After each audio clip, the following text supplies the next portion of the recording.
지난 2일날 국회 법사위는요, 수원지검 박상용 검사에 대한 탄핵 청문회를 열었습니다. 국민의힘의 주진우 의원, 이화영 전 부지사가 구속되어 있을 때 당시에 변호인이었던 김형태 변호사라고 있습니다. 이 변호사와 접견을 했던 대화 내용을 공개를 한 겁니다. 김성태가 폭로하겠다는 게 더 커요. 이재명 지사의 비판을 보니까 법원에 로비했고 변호사가 되는 그런 사실을 굉장히 듭니다. 그리고 이것만이 아닙니다. 그 이해찬이 했던 광장이라는 조직에 돈을 댔다. 광장이라고 그 이전 일도 관련돼 있고 정영식 국회의원도 관련돼 있었는데 거기에 들어간 비용을 저희가 냈다. 이 문제는 아마 검찰이 살펴봐야 되지 않는가 싶습니다. 광장이라는 조직에 왜 돈을 지원해 줬는지, 그리고 변호사비 대납을 어떤 방식으로 했는지, 그다음 법원에 어떤 로비를 했는지, 이 3대 문제를 아마 앞으로 조사를 좀 해봐야 되지 않겠나 싶습니다.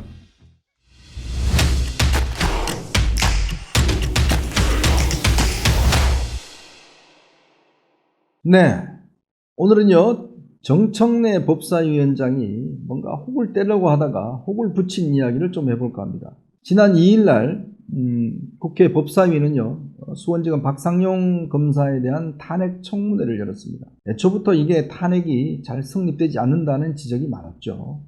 왜냐하면 이 박상용 검사에 대한 지금 탄핵안에 일본으로 들어가 있는 게 울산지검에 근무를 할 때 그때 뭐 좀 이 술을 먹고 뭔가 이제 뭐 대변 같은 거를 갖다가 사무실에 뭐 이렇게 했다 뭐 이런 좀 제가 말로 옮기기 어려운 그런 이야기를 때문에 일본으로 탄핵안에 들어가 있었는데요. 근데 그게 사실이 아닌 것으로 밝혀지고 있습니다. 근데 핵심적인 거는 뭐냐면 바로 대북 송금 사건을 수사했다는 이유로 특히 이화영 전 부지사를 수사해서 결국 1심에서 징역 9년 6개월을 받게 했지 않습니까?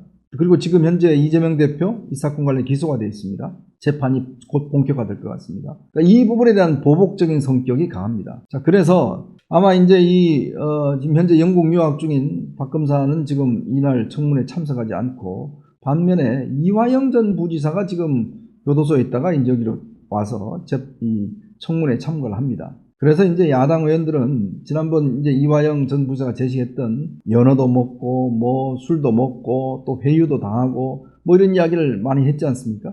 물론 인실법원은 다 인정하지 않았습니다. 그리고 검찰도 전혀 사실무근이라고 이야기를 했습니다. 그런 부분을 반복적으로 이제 뭔가 이 공개적인 자리에서 이야기하는 장을 깔아준 거죠. 저는 정말 이해할 수 없는 게 이렇게 9년 6개월의 중형을 선고받은 피고인을 국회 청문회에 불러서 본인이 무한정 말을 할 수 있도록 장을 마련해 준다는 게 이게 참 기가 막힌 일입니다.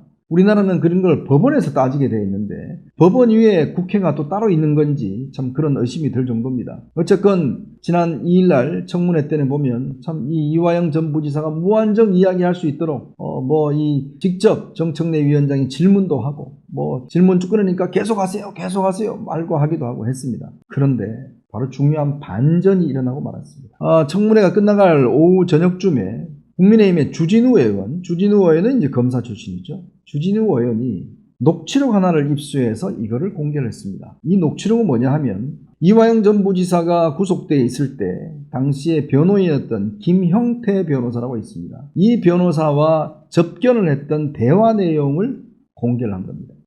이 접견록은 두 사람이 대화한 거기 때문에 법원에 이게 아마 기록이 가 있다고 그래요. 그걸 아마 주진우 의원이 입수를 했던 모양입니다. 근데 여기에 보면 굉장히 충격적인 내용들이 새롭게 많이 들어가 있습니다. 이 김용태 변호사는요, 원래 이화영 전 부지사는 처음에 이 사건 됐을 때 전관 출신, 부장판사 출신을 변호인으로 지명을 합니다. 근데 이 사람이 그 부장판사 출신 이 전관 변호사가 이화영 전 부지사의 혐의를 좀 인정하고 좀 빨리 나올 수 있는 방향으로 이렇게 변호 전략을 짜니까 그 부인이 이 마음에 안 들었던 모양입니다. 그래서 재판정에서 난리를 쳤습니다. 참 사상 초유로 재판정에서 부부싸움이 벌어졌어요. 그러면서 이 변호사를 일방적으로 부인이 해촉해버렸습니다. 그리고 그래버리니까 변호인이 없지 않습니까? 그 다음에 들어간 사람이 바로 민변 회장 출신인 김형태 변호사입니다. 이 김형태 변호사는 이재명 대표의 2심 그 재판에 변호를 맡았던 사람이기도 합니다. 근데 두 사람 간의 대화가 굉장히 의미심장한 게 있습니다. 자, 그 첫 번째는 뭐냐면 이 변호사비 대납 문제입니다. 이 변호사비 대납 문제하고 그 다음에 이 이재명 대표의 어떤 무죄를 위해서 김성태 전 쌍방울 회장이 법원에 로비를 했다는 사실을 이화영 부지사가 이야기를 합니다. 이재명 지사의 재판을 도와줬다는 거예요. 응. 변호사 되나? 뭐 그것뿐만 아니라 뭐 대법관 어쩌고? 네, 그것도 있고 1심 재판도 있고 그러니까 로비를 했다? 무죄 나오고 로비했다? 네, 그 변호사 민대납도 있고 응? 법원에 로비했고 변호사비 되나? 네. 이거는 굉장히 충격적인 이야기죠. 지금 변호사비 대납 문제는 그전에도 이미 수사가 진행 중에 있습니다. 이게 뭐냐 하면 당시 쌍방울이 계열사가 많습니다. 근데 쌍방울이 사회이사, 고문해서 전현직 정관들을 굉장히 대거 영입을 해서 사회이사, 고문 이런 자리를 주고 월급을 많이 줬어요. 근데 이런 사람들 중에 상당수가 이재명 당시 경기지사의 변호사를 합니다. 그래서 이게 뭐냐면 김성태 회장이 본인이 대북 사업이라든지 앞으로 이재명 대표가 이제 대통령이 될 경우에 쌍방울을 재계 순위 10위로 올려놓겠다 이런 야심찬 꿈을 갖고 있었어요. 그러려면 이재명 대표가 대통령이 돼야 되고 그거를 지원해줘야 된다. 이게 이제 이화영의 논리였거든요. 거기에 편승해서 지원을 많이 해주죠. 특히 또 김성태 회장은 이 대장동의 김만배와도 또 동거래가 있습니다. 아주 얽히고 설킨 관계죠. 자, 근데 변호사비 대납 문제는 기존에 나왔던 문제. 왜냐하면 이재명 대표가 정말 경기도지사 시절에 선거법 위반 사건으로 해서 그때 1심에서 무죄가 나왔는데 그때 한 5개 로펌을 썼고요. 2심에서는 유죄가 나왔습니다. 벌금 300만 원이 나왔고 대법원에서는 무죄가 됐는데 제가 기억하는 로펌만 한 7군데, 8군데를 쓴 것 같아요. 그리고 전직 대법관, 헌법재판관 정말 쟁쟁한 정관들을 변론했습니다. 근데 시중에서는요, 대법관 정도 정관 변호사 쓰면 거의 수임료가 수억 원이 넘어갑니다. 근데 이재명 대표는 이걸 다 변호사 한 30명 포함해서 변호사비가 2억 5천만 원밖에 안 나갔다는 거예요. 근데 그게 말이 되냐는 거죠. 2억 5천원만 가지고 어떻게 이 쟁쟁한 정관들 변호사비를 다 주냐는 거예요. 이제 거기서 이 의문이 출발한 겁니다. 그래서 이날 그것도 이야기를 해요.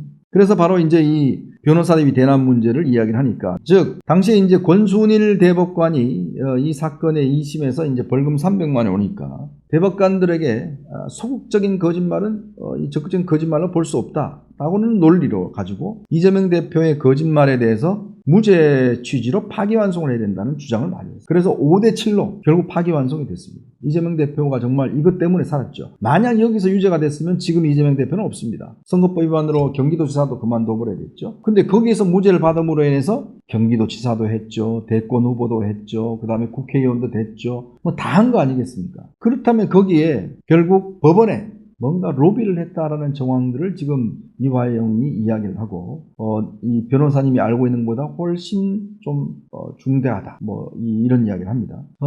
그러니까 이게 정말 구체적으로 어떻게 로비를 했는지는 아직 더 밝혀봐야겠지만, 근데 만약 김성태가 이 이재명의 무죄를 위해서 로비를 했다는 사실이 이게 지금 새롭게 밝혀진다 그러면 이거는 굉장히 중요한 사실이죠. 지금 권순일 전 대법관은 수사를 받고 있죠. 그리고 이 양반이 이제 화천대 이후에 거기에 자문 변호사 등등 하면서 돈을 월 1,500만 원 받은 혐의로 해서 지금 변협에서도 징계를 받은 바 있습니다. 그래서 이런 이야기를 합니다. 이런 사실을 굉장히 두려워.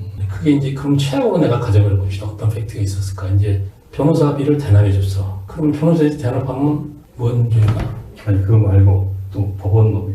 그러니까 결국 이 법원 로비가 굉장히 아마 중요한 대목으로 비춰집니다. 그리고 이것만이 아닙니다. 또 하나가 있습니다. 광장이라고 하는 그 이해찬 대표도 관련돼 있고 조정식 국회의원도 많이 관련돼 있었는데 거기에 들어간 비용을 저희가 냈다. 바로 이 광장이라는 조직이 있습니다. 이 광장이라는 조직이 뭐냐 하면 이해찬 전 대표가 만들었던 조직이에요. 즉 친이해찬계의 조직입니다. 여기에 조정식 의원 등등이 이제 돼 있는데 이재명 대표는 당시 경기도지사 시절에 이 당시 문재인 대통령이 이제 방북을 하는데 자기는 안 데려가고 박원순, 최문수만 데리고 가는 겁니다. 그래갖고 완전히 이제 열받았어요. 그래서 안 되겠다. 이거 문재인이 나를 이거 완전히 배제하는 거 아니냐. 그렇다면 어떻게 해야 되냐. 그랬더니 정진상이 그러면 이해찬 대표를 우리 쪽으로 끌어오면 된다. 그래서 아마 거기에 이화영 이 개입이 됐고, 그러면서 이제 이해찬이 이재명을 지지하는, 그러니까 그때 정진상이 만세를 불렀다는 거 아니겠습니까? 드디어 우리도 아버지를 얻었다 이렇게 이야기를 하면서 그만큼 이해찬의 존재가 큰 거죠. 즉 이해찬이라는 사람은 민주당의 사실상 적통처럼 되어 왔는데 이 적통이 이재명을 지지한다고 그러면 이거는 이재명 대표 입장에서 날개를 단 거거든요. 그래서 이제 그렇게 공을 들였던 겁니다. 근데 그 이해찬이 했던 광장이라는 조직에 돈을 댔다. 정치자금법 위반이죠. 그걸 바로 김성태가 했다는 이야기를 바로 이화영이 하는 겁니다. 거기 돈을 지원했다는 거예요. 그러면 도대체 얼마를 지원했을까요? 광장이라는 조직에? 그러면 이건 또 이해찬 전 대표가 몰랐을까라는 지금 새로운 또 의문이 등장하는 거죠. 그렇기 때문에 이 사건에 대한 이제 이 수사가 지금처럼 대북 송금 사건이 워낙 커지면서 거기에 이제 모든 검찰 인력이 집중하면서 변호사비 대납이나 법원 노비는 그동안 수사가 제대로 진척이 안 됐습니다. 그런데 이 녹취록이 나오면서 당시에 이화영도 이런 부분에 대한 심각성을 알고 있었고 굉장히 본인도 두렵다. 겁이 난다. 이런 이야기를 한 게 아니냐. 만약 이게 터지면 그래서 본인이 이걸 막기 위해서 일부 진술을 당시에 이재명 대표한테 보고했다는 진술을 바꿨다라는 이야기까지 해요. 그러면 결국은 이 그동안 이야기 변호사비 대납의 법원 노비가 사실이라는 걸 방증할 수 있는 그런 근거가 되는 겁니다. 자, 그래서 지금 아마 민주당 국민의힘 쪽에서는 이거를 빌미로 해서 지금 검찰에 다시 한번 수사를 촉구하고 할 조짐을 보이고 있습니다. 이제 모르겠습니다. 앞으로 이 사건을 이제 어떻게 조사를 할지. 근데 참 야당의 한 관계자 그런 이야기를 하더라고요.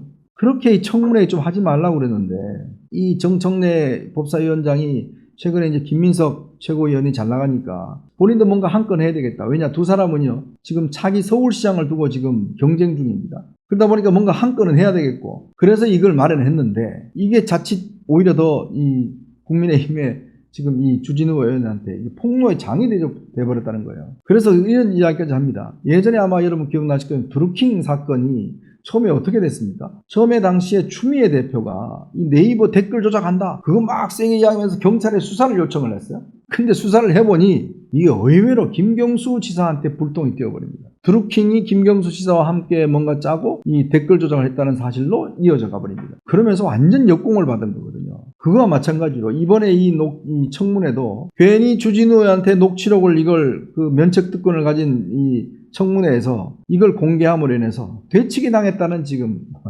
이런 상황이 되어버렸죠. 참 세상이 마음대로 없는 것 같습니다. 하지만 이 문제는 아마 검찰이 살펴봐야 되지 않는가 싶습니다. 광장이라는 조직에 왜 돈을 지원해 줬는지, 그리고 변호사비 대납을 어떤 방식으로 했는지, 그 다음 법원에 어떤 노비를 했는지, 이 3대 문제를 아마 앞으로 조사를 좀 해봐야 되지 않겠나 싶습니다. 자, 여러분 보시면서요 구독과 좋아요 알림 꼭 부탁드리겠습니다.